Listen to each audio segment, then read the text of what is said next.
possible misery of helpless people gives me more concern than any other trouble that this depression has brought upon us. In the roaring 20s, steady economic growth had ushered in an era of unprecedented prosperity. Business boomed, profits soared. New consumer goods poured out of the nation's factories. Then, on October 29, 1929, Black Tuesday, stock prices on Wall Street plummeted, erasing in a day more than $14 billion in assets. The Great Depression was descending upon the land, bringing hard times and suffocating hope. A record number of businesses failed. Bank closings spread like wildfire. Across the country, more than 1 in 4 workers was unemployed. Shack cities, nicknamed Hoovervilles, and breadlines, long lines of hungry people waiting outside charity institutions for bread or a bowl of soup, sprang up in communities across the nation. Farm foreclosures were running at nearly 20,000 a month, and everywhere people took to the road looking for work. Republican President Herbert Hoover tried to combat the Depression, but he believed in limited government and economic relief through private charity.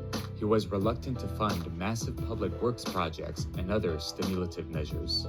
How different from 4 years before. The optimism of the 20s had given way to despair as more and more people lost their jobs, their savings, and their homes. This nation is asking for action, and action now. Okay, so this is kind of the switchover, right? We've got the Great Depression, and after World War I, they instituted the League of Nations, which was a forerunner of the United Nations. It was made up of countries that pledged to settle their disputes without resorting to war. Member nations could show their disapproval of other countries by enforcing economic sanctions. But the League had 2 major flaws. The United States never joined, and there was no armed force to back up its decisions. Japan, Germany, and Italy were all members, but they all left when their aggressive foreign policies were condemned by the League. Okay, so we've got the Great Depression, we're all fearful from World War I, and now we're going into possibility of World War II. Well, France, okay, and I want to show you here on this map of Europe, France, if you see it right here, okay, borders Germany. And so they're very concerned about all this stuff happening with Germany. And so they are going to form something called a Maginot Line. And I'm not sure if I'm pronouncing that correct, but this video is going to show us if I am pronouncing it correct.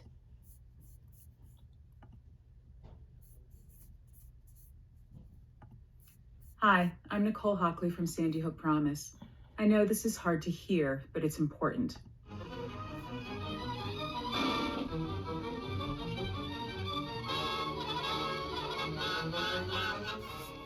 Along 600 miles of her eastern frontier, from Switzerland to the North Sea, France for the last 8 years has been building the mightiest defenses the world has ever seen.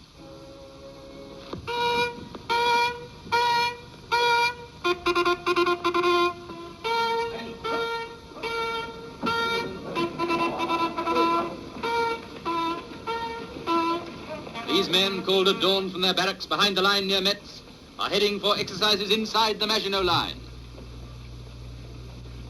While in the earth far below, the garrison which day and night mans the underground fortresses is called too.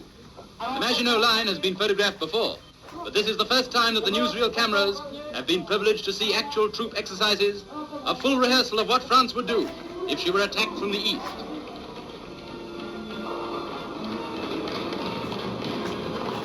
Through wooded undergrowth strung with barbed wire, the men from the barracks moved to the carefully concealed entrances to the Maginot forts.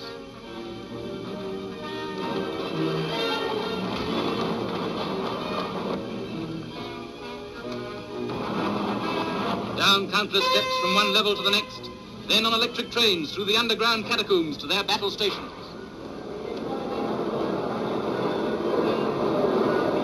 Power for the railway comes from the central power station. Here are electric dynamos air pumps to raise the pressure within the galleries and prevent the entrance of poison gas. Now for the kitchen, storing enough food to keep 250,000 men below the surface for a whole year. From the magazines, shells are packed into cages, swung along cable railways to the lifts, which raise them to the gun turrets near the surface.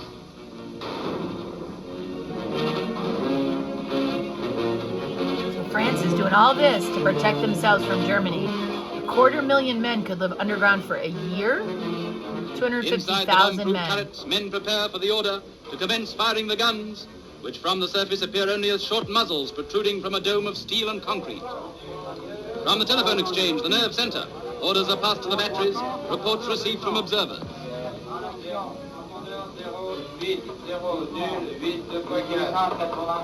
Such is the mighty frontier of modern France, a frontier written in steel and concrete, the only writing that no man dare rub out. And France's Maginot Line blazes into action.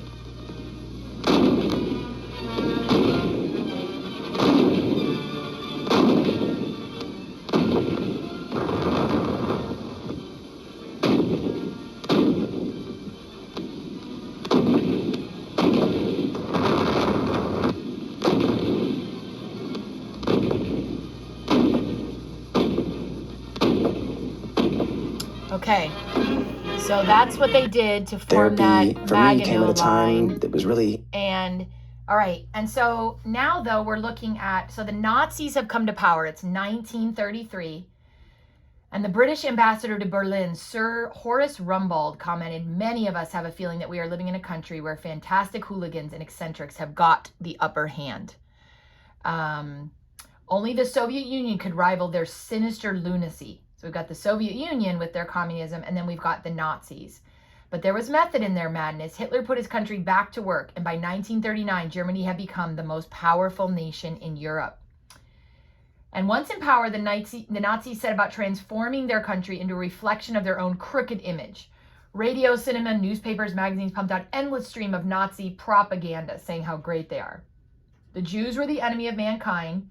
Communism should be eradicated, and the Aryan race, which is people of pure Germanic blood, led by Hitler, should conquer and enslave the Slavs of Eastern Europe and Russia. So they also got people much back to work, right? So we're at a point where, remember, Germany is not doing well because they had to pay back all this money. But now they're back in work and they have jobs, and that's making all the Germans very happy. They also really worked on recruiting young people to hate the Jews. And young boys, and I believe there were even some girls, joined an organization called the Hitler Youth, where they learned how to be soldiers. Young girls joined the League of German Maidens, where they were taught that their greatest role in life was to provide boys for Hitler's armies. And so we're going to watch a couple of videos now about Germany. Nuremberg, so steeped in German history, was nicknamed the most German of German cities. That's one reason it was a favorite of Hitler's. A short tram ride from the center is a collection of important Nazi sites. When Hitler took power in 1933, he made Nuremberg's Zeppelin Field the site of his enormous Nazi Party rallies. The stark remains of this massive gathering place are thought-provoking.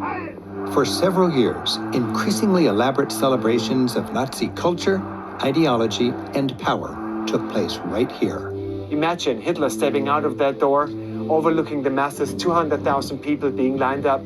He used propaganda to create a new community. In fact, we even have a word for it. It's called Volksgemeinschaft. The chilling images from Leni Riefenstahl's documentary Triumph of the Will were filmed at the 1934 Nuremberg rallies and then shown in every theater and schoolroom in the country.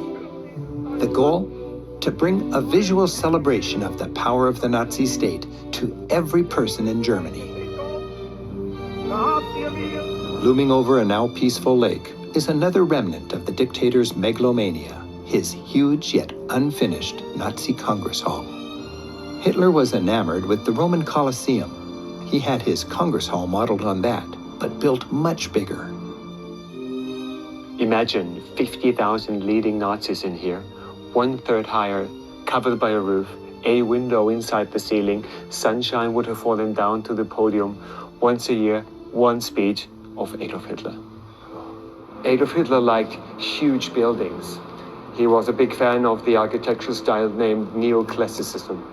And the idea was to make the individual feel small. This really makes me feel small here. Yeah, so that you give away the responsibility of your life and you get something back in return. That is a bright new future. The Nazi Documentation Center fills one wing of the hall. This superb museum does its best to answer the question, how could Germany's Nazi nightmare have happened? It traces the evolution of the Nazi movement, focusing on how it somehow both energized and terrified the German people. This is not a World War II or Holocaust museum. In fact, those events are barely mentioned. Instead, the center frankly analyzes the origin and evolution of the Nazi phenomenon to help better understand it and help prevent it from ever happening again. Exhibits offer insights into the creation of the Messiah/pop star image of Hitler, the mass hypnosis of the German nation. You'll see his manifesto, Mein Kampf, mementos that placed the dictator alongside Bismarck and Beethoven in the pantheon of German greats, and souvenirs from his rallies. With postcards like these, the Hitler mania generated by these rallies was shared across the land.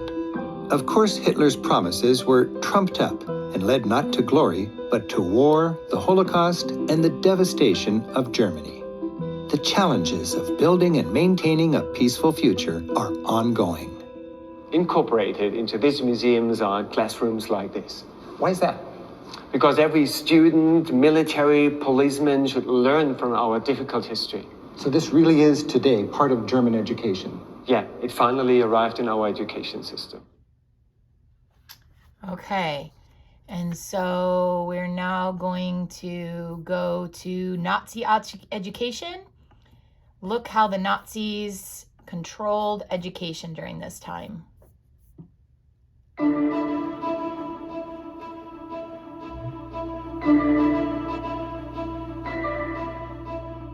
After Adolf Hitler was appointed Chancellor of Germany in 1933, the Nazis moved quickly to control education and the schools.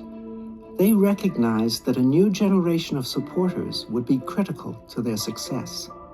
Responsibility for carrying out the educational goals of the Nazi Party fell to the National Socialist Teachers League, the NSLB, the Ministry of Education, and the Hitler Youth. The NSLB was responsible for indoctrinating educators in the fundamentals of Nazi ideology. Teachers were required to attend training camps, and good teachers could be rewarded for their loyalty and dedication. Those who refused risked public humiliation or dismissal. Jewish teachers in Germany had no such choice, as they were forced from their jobs in public schools regardless of their abilities and teaching accomplishments. This was followed several years later by the expulsion of Jewish students from German public schools. The Ministry of Education developed new courses based on what the Third Reich believed students should learn, especially race science. Simply put, race science was the belief that individuals were organized into races, some inherently superior to others, and that Germans were members of a superior race destined to rule all of Europe. The Nazis viewed Jews as an inferior race that fed off the superior races like parasites and needed to be eliminated as parasites. In spite of the mandate from the Ministry of Education, teachers could use their own initiative to instruct their students in this new science. Methods ranged from subjecting students to measurements of their heads while their classmates watched, to encouraging their students to harass and bully Jews, whether in their schools or indeed in their communities. Textbooks were revised to reflect Nazi ideology, from studies on racial science to propaganda targeted at young children.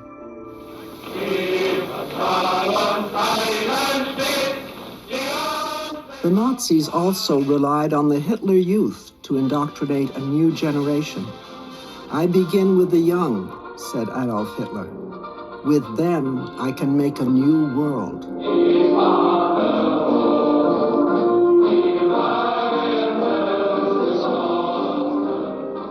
Although the Hitler Youth resembled youth clubs that promoted camaraderie and outdoor activities, the reality was more sinister. Marching, war games, and pro-Nazi speech and song made up a larger part of Hitler Youth activities than did camping or hiking. The primary purpose of the Hitler Youth was to win over hearts and minds, mold young people into passionate believers in the Nazi cause. Action over study, unquestioning obedience over independent thought, and loyalty to Adolf Hitler above all else. With this shift in Germany's educational aims, it could be suggested that educators, students, and parents had no choice but to conform to the new order. But teachers in the Third Reich did make choices, whether because or in spite of the pressures they were now facing. At war's end in 1945, with the Third Reich overthrown and Germany under Allied occupation, the country's educational system was in shambles. Denazifying Germany's schools took years to accomplish. And as with other citizens of post-war Germany, those who had been teachers and students during the 12 years of Nazi rule struggled with the burden of each choice they had made, even when that choice was to do nothing at all. Okay. And then here is some stuff about families in Nazi Germany.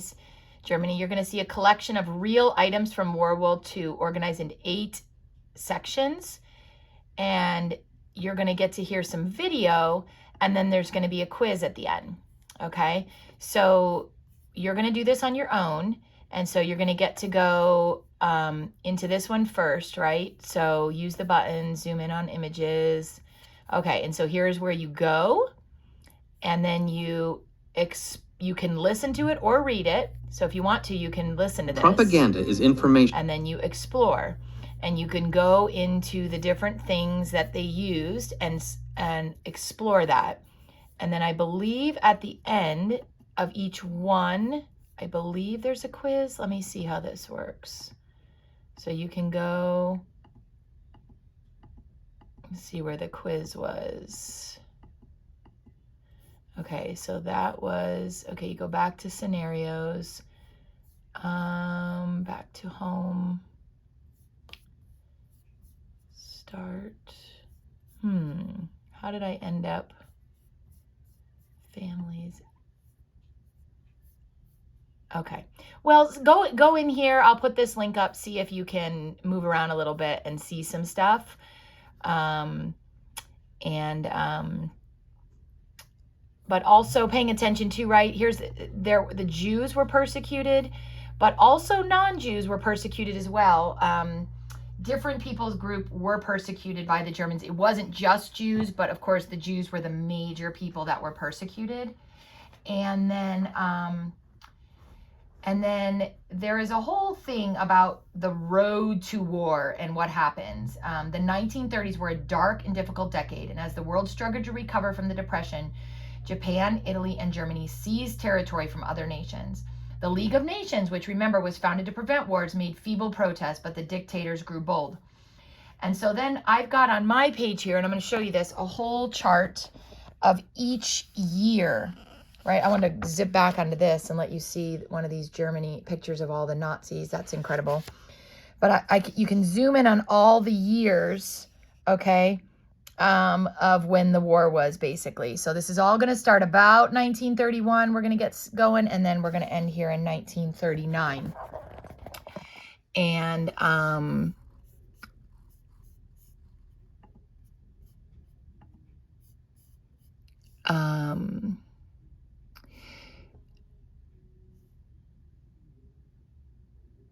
okay, so this is the video right here I wanted to watch. This is how the First World War and the decisions that were made led us into the Second World War. Oh, I thought this was a video.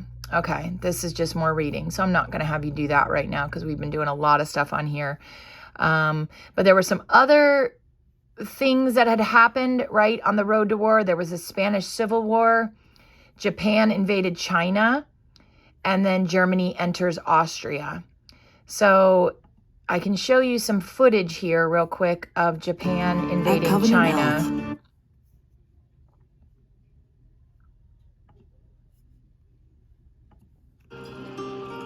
Shanghai, China. Here, cultures intersect. It's a Chinese city with an American and British settlement. Streets reveal a global mix of carts and cars. It's an international crossroads, but Japan has it in its crosshairs.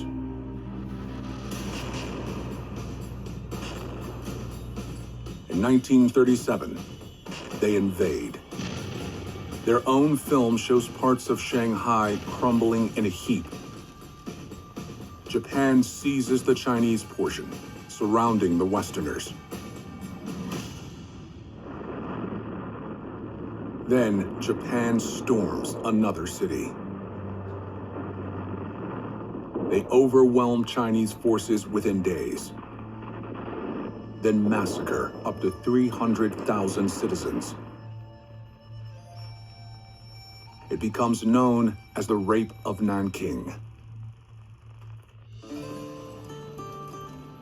The Chinese try to carry on amid the rubble. The horrors linger like ghosts.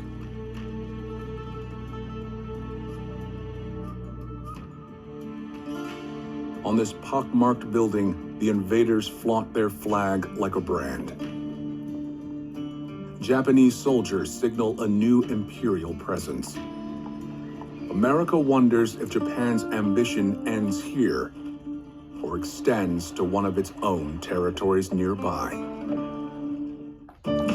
Okay, so we've got a lot of things that are going on in the country, and that's what I wanted to show you. It's not just what's happened in Germany, right? We've got what's happened in Germany, we've got Italy also, and then we've got Japan.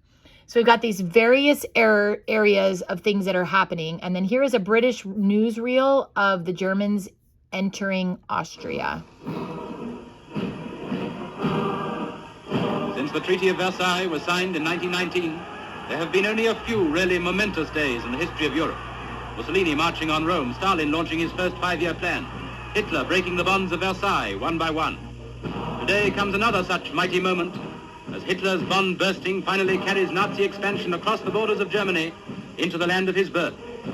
As officials pull down the frontier barriers, the political significance of these pictures is still too fresh in the minds of the world to need discussion.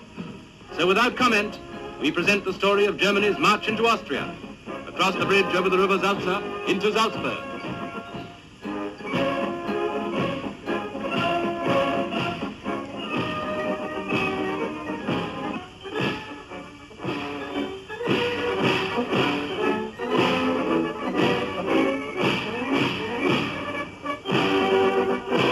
The German cameramen have sent us pictures of school children saluting the armored cars as they pass, of Austrian frontier guards welcoming German officers and riding side by side with them along the frontier road.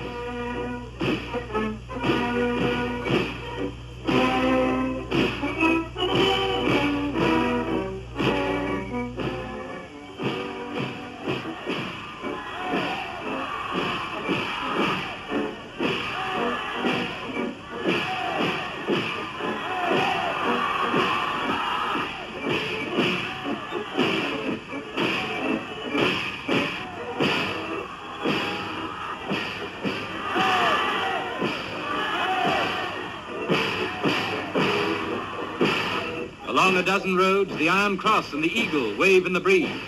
The shadow of the goose step falls on Austrian soil. While in Vienna, Austria's Nazi leader watches a gigantic parade from the balcony of the Chancellery.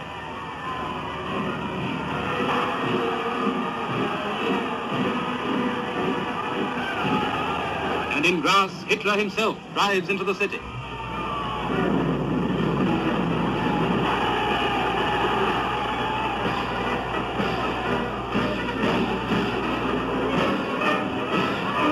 This is the hour of his triumph, the hour when his dream of annexing Austria is realized.